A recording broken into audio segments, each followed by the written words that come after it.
Okay, so to find iNZight on your computer, you'll need to go to the Start menu, and under Mathematics, there will be an option that says iNZight, spelt like that.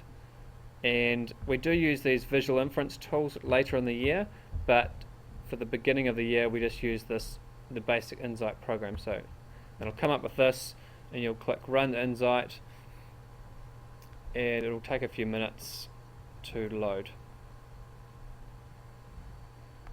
Okay, so that's what the package looks like. The first thing you have to do is input some data. So data in, out, input, click browse, and for today we're just going to look at double click data, time series data, and we've got some data here that are the arrivals of tourists into New Zealand. Okay, and this is the monthly data, this is the quarterly data, and this is the annual data. Annual data is not going to work for us because we want to look at the seasonal effects. So we'll click quarterly data.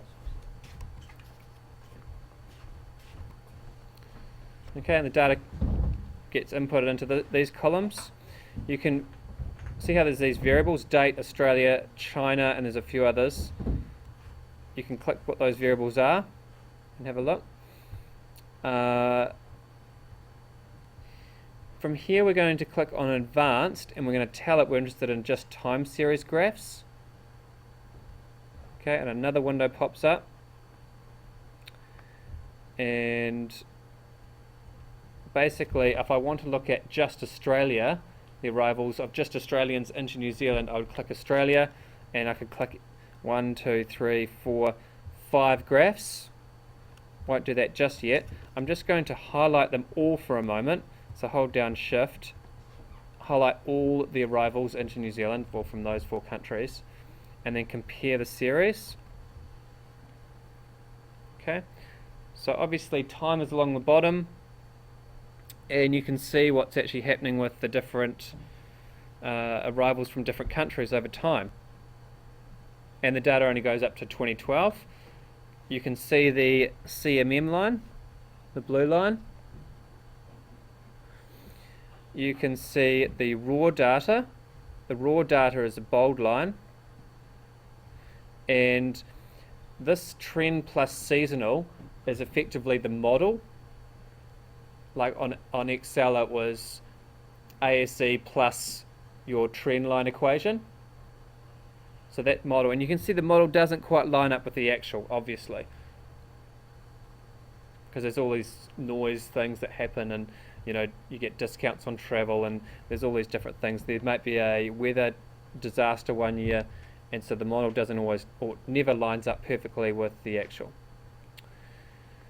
Over here we have the seasonal, so it's quarterly data, quarter 1, quarter 2, quarter 3, quarter 4. And the grayed out data, or grayed out lines, I think it's 12 years, well, it's actually 13 years worth of, it should be 13 grey lines, with each, or for Australia it starts high, quarter 1, quarter 2, quarter 3, quarter 4. Okay, and then it's just averaged out, that's the ASEs, the average seasonal effect in red. So relative to the best fit line in summer, I think it is quarter 1, we have 9,000 or maybe 8,000 visitors above the best fit line, and then in the winter or autumn we have less than 5,000 visitors in the winter, or less than 5,000 below the best fit line, less than 4,000 below the best fit line, and then coming into spring we have just above, it's heading back positive relative to the best fit line. Okay, same for all the other different country arrivals to New Zealand. Get rid of that. So as I was saying before, we don't have to look at all of them. For achieved, you only have to look at one time series graph. For a merit or an excellence, you actually do have to do a comparison between two time series graphs. I showed you that compare option because it's important to be tactful about how you choose two, because you can actually, if you choose two boring ones, it doesn't give you much to talk about, but if you choose two conflicting ones, there's a lot more to discuss in your report. So for me, I'm just going to look at the Australian rivals. I'd like you, when we get to the lab soon, to look at one of the other three. And you can animate the plot, but as you'll see, it's very, very slow. It's going to join the dots as they would appear in time. You can skip the animation. It helps in some of the other things we look at, the animation, but you would just click on the time series plot and it just brings up the raw data and then the CMM, the smooth data without any seasonal effects. Decompose. Okay, and again, raw data in grey, the CMM, and down here is that ASE, just plotted repeatedly. We just looked at it before for the Australia one, and the residuals were the difference between the raw and the ASE, or sorry, the difference between the model and the raw. So remember on that first graph I showed you, I can't go back to it, but there was just that difference between the model and the actual. Well, that's what the residuals called. Those are called residuals. So you can understand decompose. It sort of splits off the three different sections. Seasonal, residual, and this is the long-term trend, or this CMM, centered moving mean. What else have we got? So we're going to need, by the way, as we create graphs, we actually need to crop them and put them onto a Google Doc, please. And the reason for a Google Doc is it gives you sharing options, and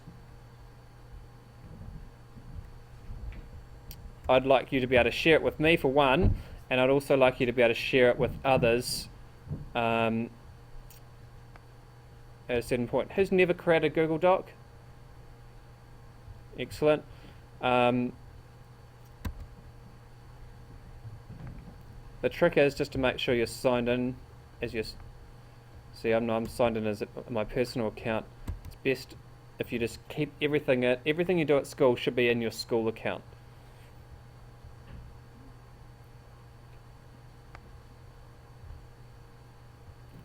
Okay, now I'm in my school account, and all I'm going to do is create new Google Doc.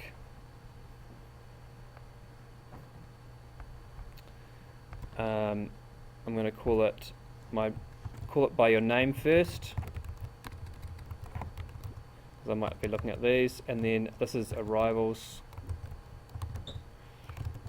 Australia. Okay, and into this document we're going to put, I think, 4 graphs. So that's actually the second one. I forgot to do the first one.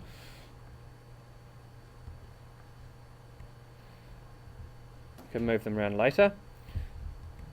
Actually, that might help if I just write text.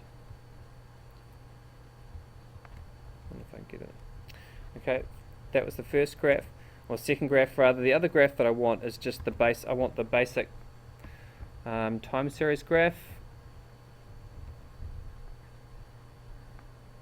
New. So remember, I'm just gaining achieved here, and then dump that into my Google Doc. This is, you can see how quick this is on iNZight. You're literally going to spend about 10 minutes on iNZight and maybe 20 minutes on iNZight, and the rest of the time you're actually writing about the graphs. So you don't get any marks for the graphs. It's actually all about your write-up about the graphs, nothing to do with if you can click 6 buttons or not. Okay, back to iNZight. What else do I need? I've done the decompose. I need the seasonal effect graph. Okay, I'll need to discuss that. Whoops. Snipping tool.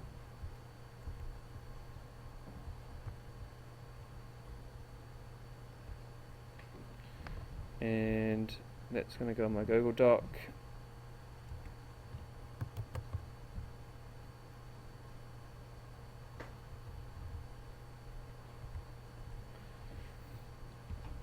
And the last one is a forecast.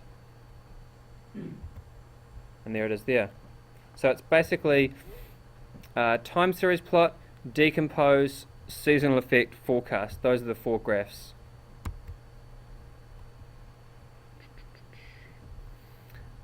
Okay, now this version of iNZight I downloaded 3 years ago, and it's been updated since.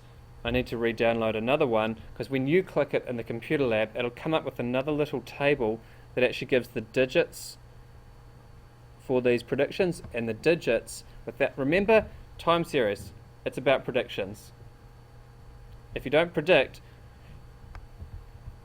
you've wasted your time, basically, and I can't give you any credits whatsoever. So this last one, with this little, I'll show you what the table looks like. There's some digits that come with it. Back to iNZight, Control V. It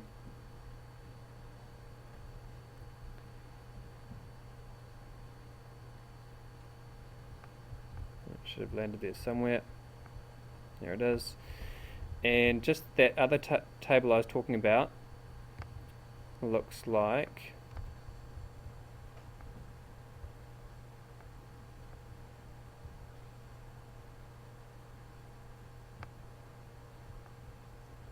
where is it? There it is there. Okay, table of predictions. So your one will come up with that table, and you're just going to crop those predictions. We'll talk a bit later why it's a 95% confidence about those predictions, and you can see the dates of the predictions. 2012 quarter 2, there is an upper bound prediction, lower bound, so it's somewhere between those two values, and that's the middle number, 25,000 arrivals in 2012 in quarter 2. Okay, notice how I didn't say 25,608.24, because that's not a prediction. Predictions always end in zeros.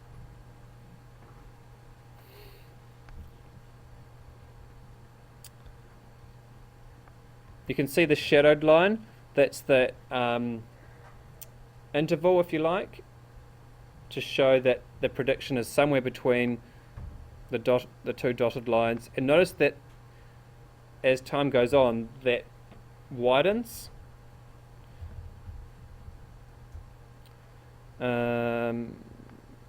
What else can I tell you?